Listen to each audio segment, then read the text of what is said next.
Nama saya Suci Septiadana dengan NIM 8604067115 dari Prodi Pendidikan Guru Sekolah Dasar. Pada video ini, saya menyelesaikan tugas dari mata kuliah Perkembangan Peserta Didik yang menjelaskan KB1 Modul 3. A. Bahasa dan komponen penyusunnya. Bahasa adalah sebuah sistem kata simbol atau lambang bunyi yang arbitrer yang digunakan oleh anggota suatu masyarakat untuk bekerja sama, berinteraksi, dan mengidentifikasikan diri. Bahasa tidak hanya sebatas kata-kata, tetapi lebih dari itu. Bahasa juga mencakup suatu yang abstrak, tetapi mengandung pesan sehingga seseorang dapat menerjemahkan dan menangkap pesan tersebut. 1. Komponen penyusun bahasa. Terdapat 5 buah komponen bahasa yang akan dibahas, yaitu 1. Fonologi. Fonologi adalah cabang dari linguistik atau ilmu bahasa yang mengkaji bunyi ujar dalam bahasa tertentu. Dalam fonologi, terdapat 2 pandangan dalam mempelajari bunyi, yaitu fonetik dan fonemik. Fonetik adalah cabang fonologi yang membahas bunyi ujar tanpa memperhatikan fungsi bunyi. Sementara, fonemik adalah cabang fonologi yang membahas bunyi dengan memperhatikan fungsi bunyi tersebut sebagai pembeda makna.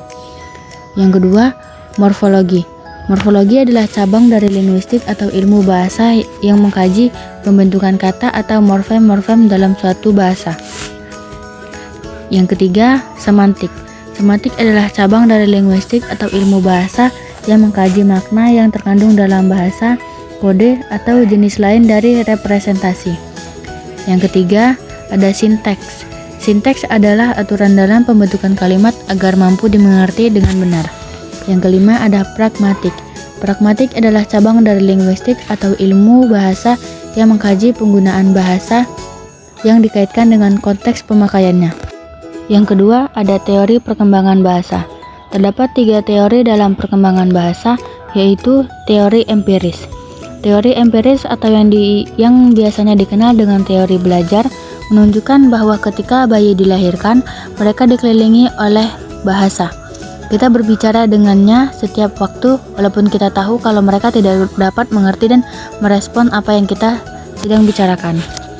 Yang kedua, ada teori nativisme.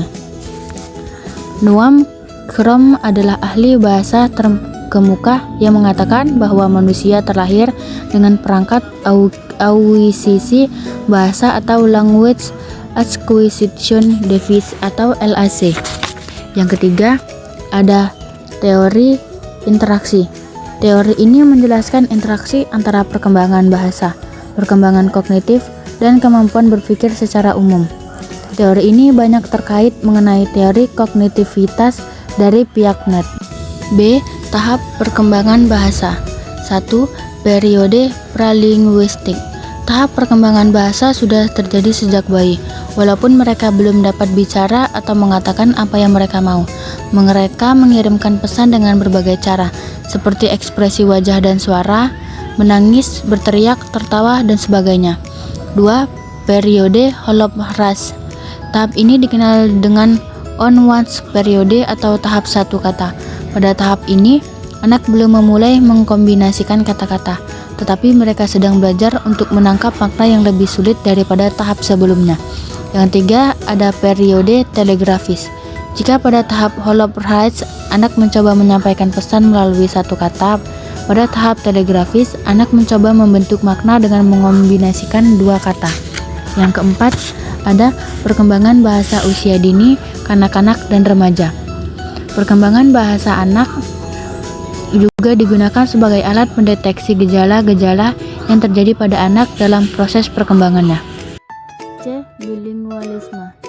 Ellis atau Maharani dan Astuti 2018 berpendapat bahwa pembelajaran bahasa kedua akan lebih mudah jika seseorang telah menguasai bahasa pertamanya dengan baik, karena kemampuan bahasa pertama dapat berguna dalam proses pembelajaran bahasa kedua.